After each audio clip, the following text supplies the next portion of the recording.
Good evening and welcome to the opening of Kurt Jackson's exhibition, The Greenways in Harrogate. You're joining us here a little ahead of time, actually, in Wiltshire, where we thought we would take the opportunity to catch up together whilst you're on your journeys up and down the south coast, exploring the incredible river systems that are here. That's right.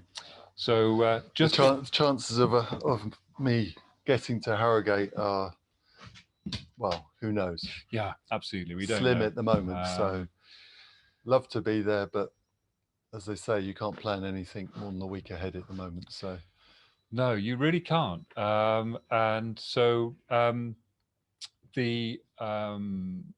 Interestingly, the subject matter of this exhibition kind of falls into the same narrative, although a very different time of year.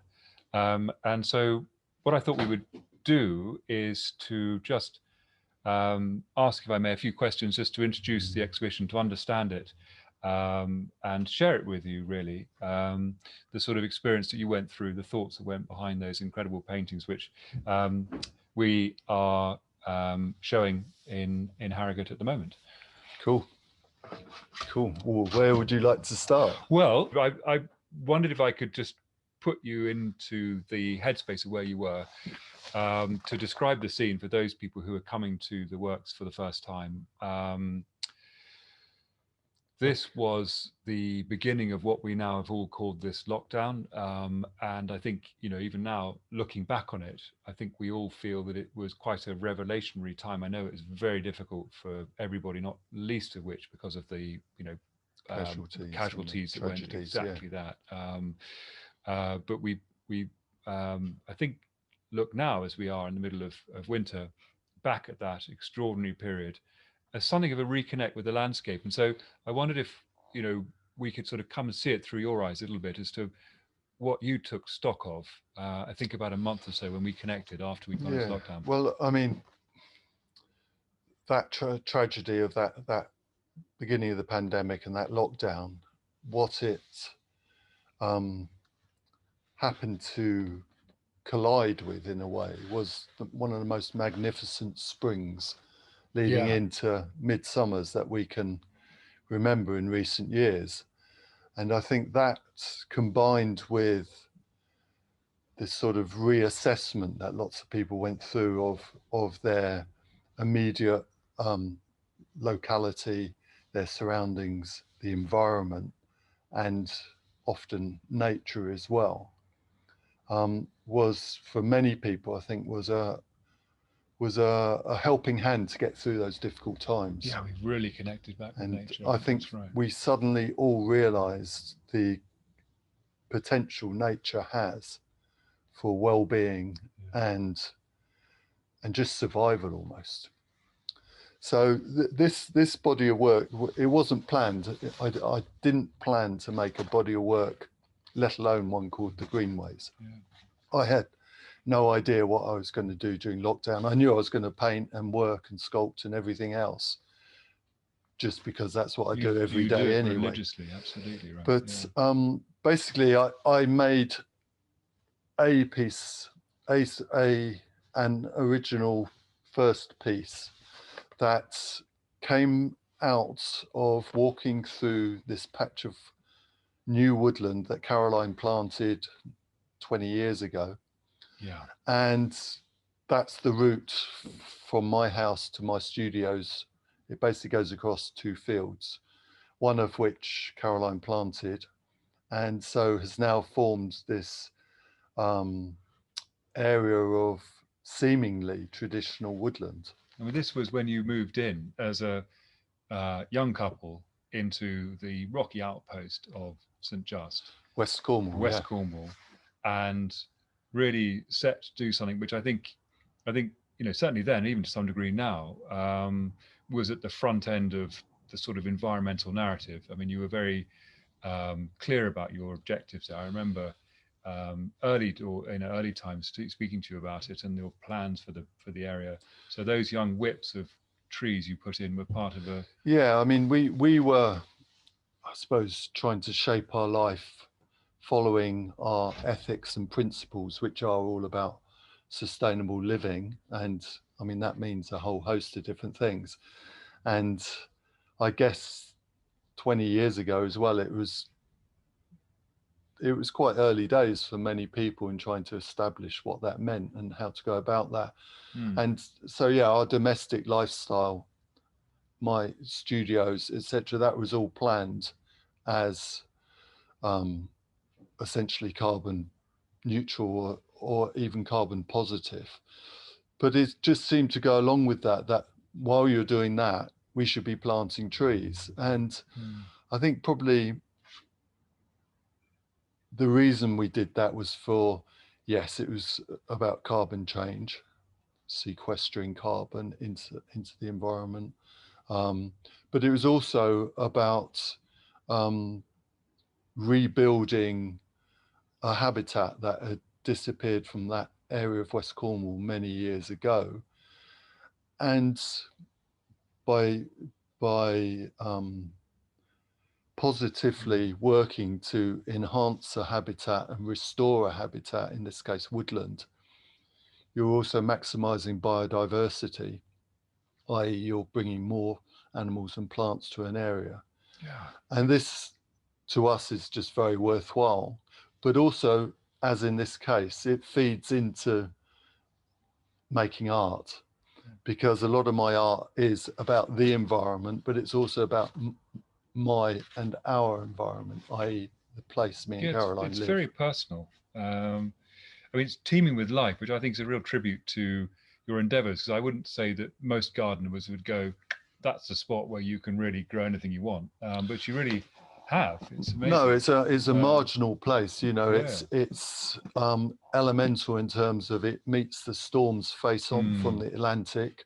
We're only 9 fields, I think it is, from the top of the cliff. It's a place that's challenging to grow anything, let alone trees you hope to grow into large, you know, impressive pieces of woodland. And they really have, because they've settled in, and now the narrative, I mean, the title itself is just a wonderful thing. And actually, I think at our moment in time, we're looking at a picture potentially for the front cover, which is called the title of the show, as you know, is The Greenways, but the picture which interests us, you've written for the next generation. Oh, right. Okay. And I know it's referring to your children who are in the distance in the landscape, but it's incredibly strong narrative as well. Think about our grandchildren. It's your grandchildren there, absolutely. And that's what's quite important, because I've said recently that planting trees is often said to be done for the future or the future generations, and it'll only be those future generations that will really appreciate what's been done in terms of aesthetics, in terms of, in the past it was monetary value, but which was obviously at one time the main reason trees were planted, but now it's for habitat and just the beauty of nature being all around you. But our children and now our grandchildren have been actively involved in they've done some tree planting, but you know, youth don't jump up and down to do physical work, but they've been there, they've seen the progress, they've seen the way we've nurtured these trees, they've seen Caroline planting, and they've seen the difference that's been brought upon the land, the plants and animals, and just what a joyful place it is. And I think that was the case when walking to the studio that day and suddenly really appreciating this tunnel through Caroline's trees with that beautiful sunlight, that verdant green spring into midsummer. That was when I thought, this has got to be painted. And I'd already started realizing that this spring was bringing with it new species of birds to our land. So it was already achieving. Incredible spring, wasn't it? And everybody was talking about how different animals, of course, no planes going through the sky. Exactly, all that obviously added to it. Yeah, and I love the thought of that being your journey to the studio. So in a way, that was what you would do. You suddenly were stopping, as so many other people were, on the way to work. and taking in the surroundings. And I think, reconnecting. And I think that's what these works really spoke to me about, was a sort of reconnection, in a green way. I mean, obviously we've been appreciating this woodland, but I think because we weren't allowed to wander and leave our abode, as it were, it meant it became so important that we had this on our doorstep, literally on our doorstep, that we could go and just relax and think about something else, to what was happening in the world. Yeah. But also in my case, to go and make art. I couldn't go down to the cliffs and paint. I've got other studios. Absolutely, it's fascinating all that, because I spoke to all of our artists, over this period of time, as we did to lots of people, just to feel, understand and share, I think, that experience. And some people found it very solitary. Some people found very lonely. Other people very enclosed, frustrated, if you like, by the ability not to travel. And my first thought was that you would be, if you like, chafing in a way at the frustration, but actually it's interesting that the opposite is you found it a great focus. Yeah, and I did other things at the same time. I started running a moth trap, which is this light trap that catches moths that are alive, and then in the morning you look at them, you identify them, and in my case I draw and paint them. And it's a fantastic means of assessing how biodiverse your immediate landscape is. And in our case, a lot of the moths we're catching are directly reliant on the species of tree that Caroline's planted. Yes. And so it's just such a perfect way of assessing how well this new landscape is doing. And we've got hundreds of different species of beautiful moths now coming to this light. And we're lucky in that the agriculture around our home isn't intensive, so there's not huge amounts of herbicides and pesticides being poured on the land. There is some, but we are very fortunate to still have this huge insect fauna coming to lights in the evening. And it was alive like that. And also, I did a lot of studies of the wildflowers through the seasons. So it was, I guess, turning to the sort of micro side of life rather than the big panorama, the big landscape. It wasn't about topography. It was more about what's the sort of nitty gritty, the sort of, down at your knees and your ankles level of what's around you. And I suppose that's so interesting, isn't it? Because I always think with your work, you've got this incredible interface of very, very natural beauty. So you're able to see through the work.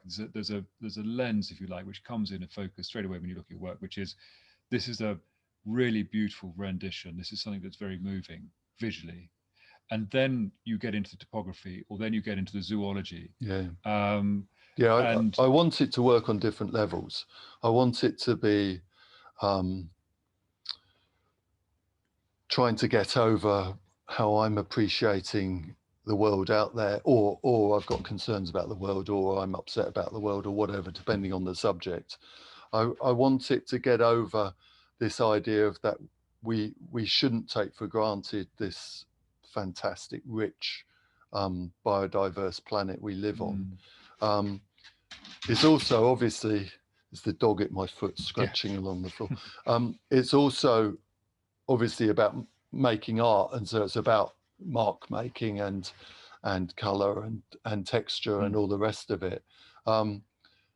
So I want it to work on different levels. It's got to work as a composition, but also I want it to be meaningful to people. I want people to appreciate it as a painting and as the subject. It's interesting that you've chosen if you like, painting for your politics in a way, and that it's actually been a very good platform for that. Well, the thing about making a painting is that it's a slow process. So if you make art, especially when you make it plein air, as in situ, it's this slow process, process is probably the wrong word. It takes a long time, and in that time you're experiencing nature around you. You're allowing often nature to get involved and interrupt you as well, and make its own marks sometimes.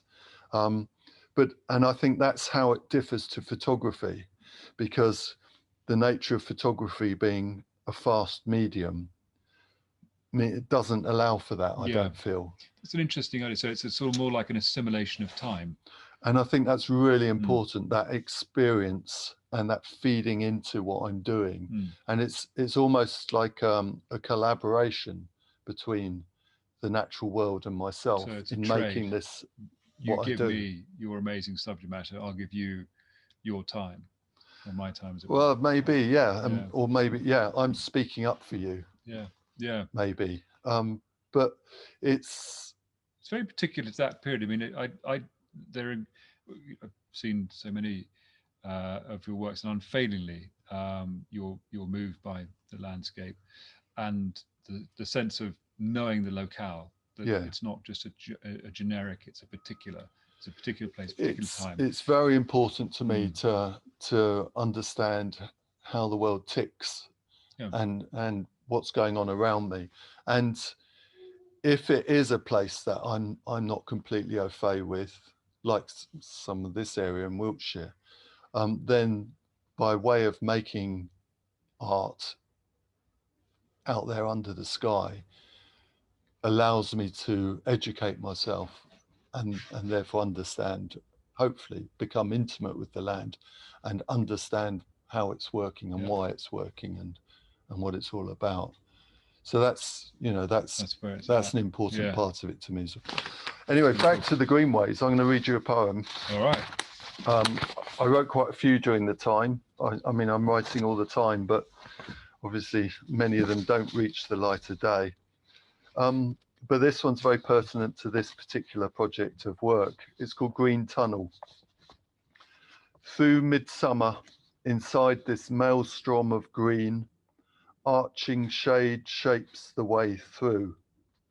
Foliage, fractured by roof light splashes, paints spot-lit sky gaps onto the earth. White sky pushes in and down between the leaves. The roof hold lets in the light. Projected cinema bright for a shadow puppet show of leaf shapes to dance across the floor. The blackcaps and blackbirds fill this vaulted, verdant space with song, this arboreal concert hall to complete the woodlife show, where the branches perform, egged on by unfelt breeze, they fidget and tremble to fling and shift their dark shadows and to move the gaps between in this green, neon-lit subway burrowing within the trees. Absolutely. So there we go. Very so good. That's obviously trying to sum up the nature of that place, that subject at that time in that incredible Yes, and midsummer. ironically, you've always written on your work. One sort of has led to the other in a way, but now the poetry sits on its own on its own right. Yeah, it's very vivid. I love the idea, and also visually, you can see the conception of these sort of shafts of light sort of forcing their way in. Piercing. Graham Sutherland did those fantastic studies back in the, I don't know whether that was the 40s or 50s, of a Welsh lane that have always appealed to me. I mean, it's different. It was like a tarmac little lane in Wales with the hedges sort of arching over, and I mean he obviously brought it down to minimal abstract shapes and colour, but as a composition, I've always enjoyed those paintings of his, and I don't know whether that fed into it or inspired me a little bit as something it's been sitting in the back of my mind. I've always wanted to do. I don't know, but yeah, I mean the idea that it's very difficult, isn't it? Because you're basically looking at a big shaft of sunlight, which means that everything coming in front of you is in shadow in theory, optically, you know, if you took a photograph, that's almost black, isn't it? And so you've got to tease color out through it. Which is,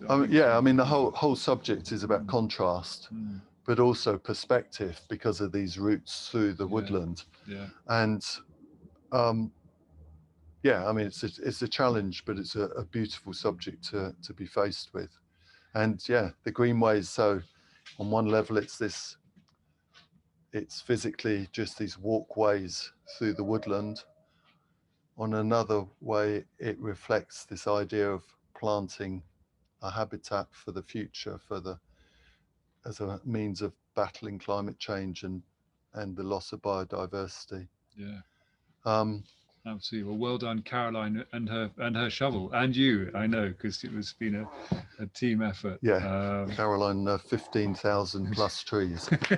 Is it as many as that? God, anyhow.